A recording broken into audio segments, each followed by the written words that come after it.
It is the 12th day of May 2017. Many thanks for joining us here on KTN NewsDesk. A very warm welcome to you to NewsDesk this afternoon on a day when we interrogate the recent police recruitment and also the implications of the international community's latest move on security in Somalia. Also in this bulletin, we will speak to our reporters Timothy Otieno, who is right in Nairobi's Central Business District, as well as Cecilia Wakesho, who will join us from our City Center studios. We'll also be speaking to security analyst Richard Tuta, who will be joining us in studio on what the pact that has been signed by Somalia and the Friends of Somalia on helping it build a national army and what this would mean for AMISOM. My name is Akisa Mandera. Good afternoon. Let's take a look at the highlights.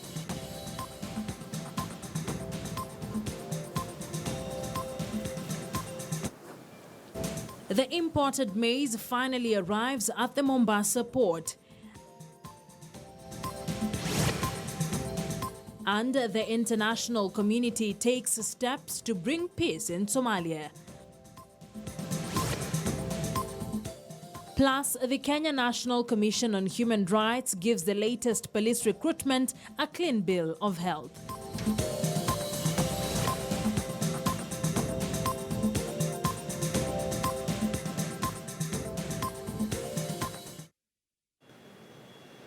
Now, the Kenya National Commission on Human Rights has criticized the National Police Service Commission for lack of preparedness in conducting the recruitment exercise, which ended yesterday. The commission says the service ought to invest more in handling medical emergency cases, a situation that came bare yesterday after a female recruit in Mwebuye collapsed and died after undergoing vigorous tests during the process. There's a practice in our country where we go ahead with exercises and processes without necessarily following laid down regulations.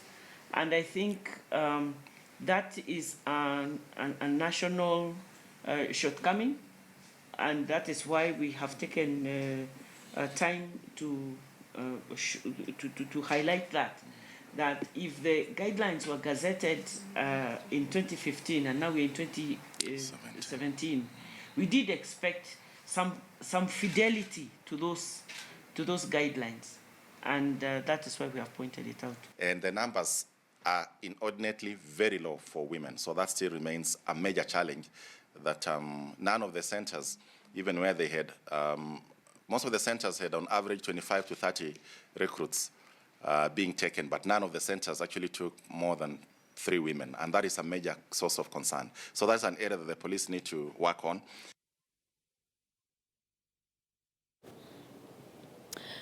Our reporter Timothy Otieno will be speaking to us later on about the police recruitment exercise and some of the things that have come out of it, as well as, of course, the sentiments of the Kenya National Commission on Human Rights.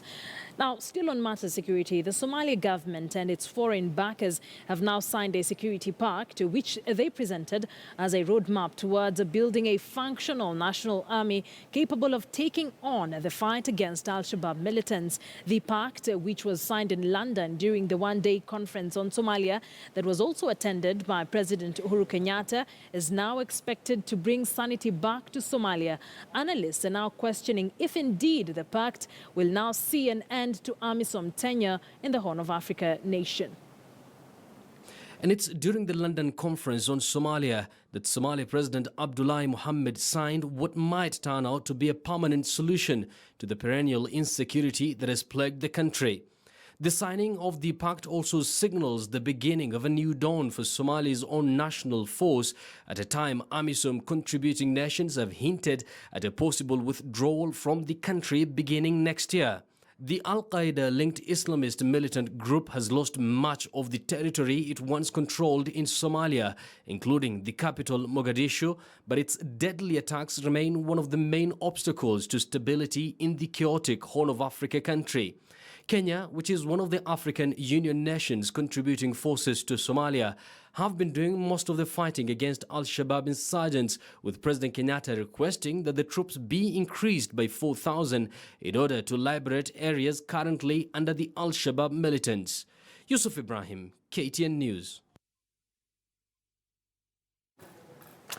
All right, let's now speak to our security analyst in studio, Richard Tuta, to just delve deeper into this issue and what really this means for the AMISOM forces once Somalia has a very strong national army. Thank you very much, Richard, for coming in. Always a pleasure to have you here on NewsDesk. Okay, thank you. What does this mean for Somalia and AMISOM? One is that that means that they will have better equipment as AMISOM. It means that they will have quite a number of more personnel. It means that it is also going to trickle down to how they are structured in a way now that they will be able to carry out their mandate effectively. But I'm not sure. I'm not sure whether that one will also trickle down to the politics that is taking place within Somalia itself. Because behind all that what we are experiencing in Somalia, it has got a little bit again of politics and religious aspect in it all, which the army itself cannot contain. Remember, what we are experiencing in Somalia is not a symmetric war. It is asymmetric, and it is not easy. It is not easy. Asymmetric war is not all about the military hardware. It's not about all the number of personnel that you are going to deploy there. It goes beyond all that, yes. But some analysts that we've spoken to say that once a very strong army for Somalia has been built, then it will render the services of the AMISOM troops obsolete in Somalia. Do you agree? It will depend with so many other factors, because remember, behind all that what is happening in Somalia currently, there is also the issue of clanism. How are they going to make sure that the national security agencies within Somalia is a reflective of all the clans in Somalia? It is a reflective of something that everybody else can look at and say that this is an army that is out to protect the entire Somalia, not a particular clan. Secondly, they must also look into the aspect of recruiting the best people to serve in the army, equipping them and training them. And as we are today, as long as the international community will still continue relying on the external forces to stabilize Somalia, the issue of resuscitating Somalia from what it used to be back in the 1990s can still take a lot of time. All right, we are getting back to that. I have a lot of questions, so we will be getting back to that discussion with Richard Tuta, who is a security analyst. But to something that is just developing, we are receiving news that several quarry workers are feared dead following an attack by gunmen in Mandera. Police have been sent to the area identified as Kalen Gelesa. Details are scanty at this moment, but we are keeping tabs on this story and we will keep you informed as we receive more information. Once again, we are receiving news that several quarry workers are feared dead following an attack by gunmen in Mandera. Police have been sent to the area identified as Kalen Gelesa, and details are scanty at the moment, but we are keeping tabs on this story and will keep you informed as we receive more information here on KTN News. It is a developing story. We'll be giving you more information as we get it. Our reporters down on the ground are definitely rushing to the scene, and they will be giving us more details on what exactly is happening in Mandera. Now, 5 Kenyans are among 72 people deported from the U.S. over immigration issues. The others are Somalis. Police and immigration officials said a private plane carrying the 72 individuals landed at the Jomo Kenyatta International Airport this morning after a long journey that started from several U.S. states. The number of those expected was 88, who included 7 Kenyans, but only 72 arrived, as officials said. The deportations had been anticipated given ongoing operations in the USA targeting illegal immigrants. This is the second batch of immigrants to be deported from the U.S. in 5 months. The group arrived at the Jomo Kenyatta International Airport in Nairobi and was processed by immigration officials. The number was higher than in past cases, confirming fears that American authorities were cracking down on illegal immigrants there. The January deportations came ahead of President Donald Trump's a signing of executive orders that included a temporary ban on most refugees and a suspension of visas for citizens of Syria and 6 other nations. Chartered jet.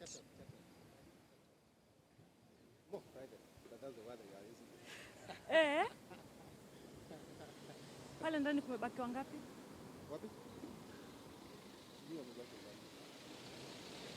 Na chartered jet. And Linda, we've been able to maybe follow some of them where we had the 7 Kenyans, first of all, passing through the police station here to record statements of some of the cases that have led to their deportation. And for the 7 cases, we've seen some of them having offenses of sexual offenses. We've also had cases of drug trafficking, a case of violence and even robbery, Linda. So, but obviously most of them, they didn't want to speak to us. In fact, some minutes ago, just before I came on air, I tried to speak to 3 of them who seem to be family members, and they are really hard on us. They're saying, we don't want to speak with you, you're going even to crash your cameras, but then you could understand probably the whole case surrounding their deportation. So Linda, on the other hand, with the 67 Somalis, remember, as I've mentioned, they came handcuffed, but you've been able to get information that so far the handcuffs have been removed. They are now in a chartered plane that will be taking them to Somalia. The rule is that they have to arrive to Somalia at around 1 o'clock. So they are there. Waiting, I think maybe around 12, around 12 probably, they will be leaving the country because from US they can't go direct to Somalia, they had to pass. Right, that is our reporter Cecilia Okesho earlier on in the day at the Jomo Kenyatta International Airport while the immigrants or those who had been deported were arriving. We will be speaking to her later on in the program for more details. But at this point, let's take a short commercial break. Don't go too far. We still have a lot lined up for you here on a KTN News Desk.